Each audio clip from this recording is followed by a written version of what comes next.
Ligue des Champions, Monaco se qualifie en huitième de finale, Lyon s'offre le droit de rêver. Une journée avant la fin de la première phase, les Monégasques sont ainsi assurés de la première place du groupe E.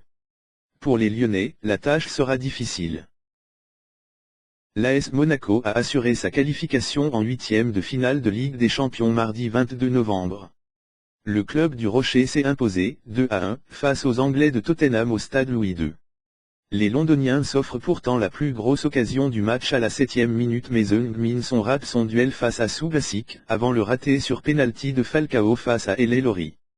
Au retour des vestiaires, Mendy trouve la tête de Sidibé pour l'ouverture du score, 48e. Kane égalise sur pénalty, 52e, mais 15 secondes après l'engagement, Lemar redonne l'avantage à l'ASM. Une journée avant la fin de la première phase, les Monégasques sont ainsi assurés de la première place du groupe E. Autre club français qui jouait son avenir en Ligue des Champions mardi, l'Olympique lyonnais a assuré une petite victoire sur le terrain du Dynamo Zagreb, 0-1. Un match qui lui offre une chance inespérée de se qualifier pour les huitièmes de finale de la Ligue des Champions.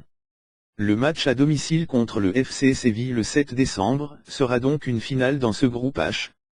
Une victoire par plus d'un but d'écart, les Français avaient perdu 0-1 à l'aller, et Lyon retrouvera les huitièmes de finale pour la première fois depuis la saison 2011 à 2012. La tâche sera difficile.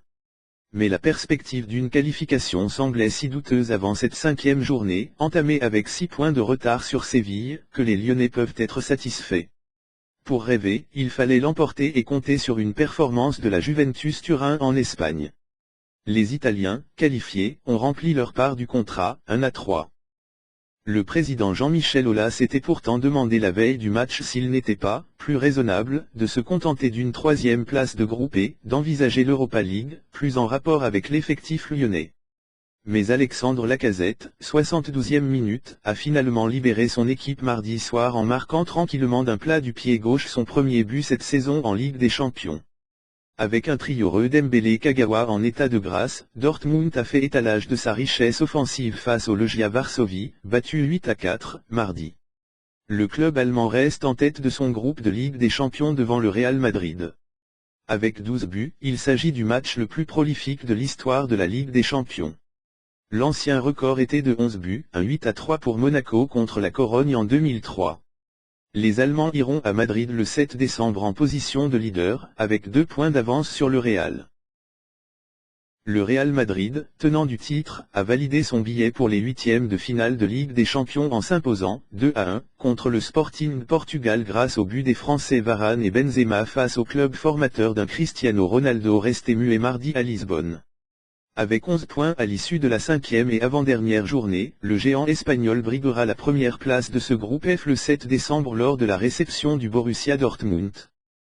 Après avoir été sacré champion d'Angleterre à la surprise générale la saison passée, Leicester s'est qualifié pour les huitièmes de finale de la Ligue des Champions grâce à sa victoire, 2-1, contre Bruges mardi.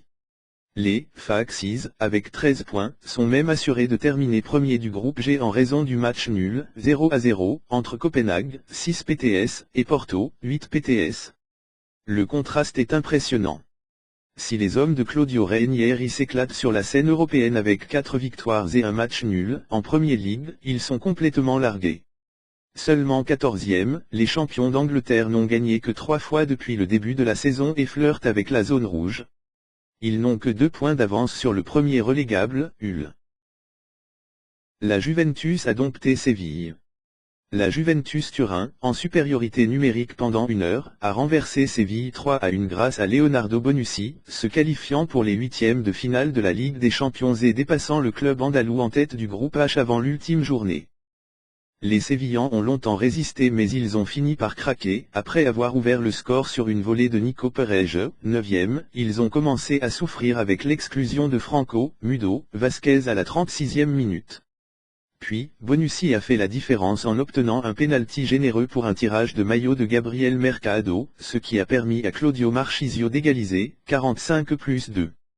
Et le défenseur turinois a donné la victoire à la Juve d'une frappe rasante à la 84e minute, avant que Mario Mandzukic ne scelle le score en contre-attaque, 90+4.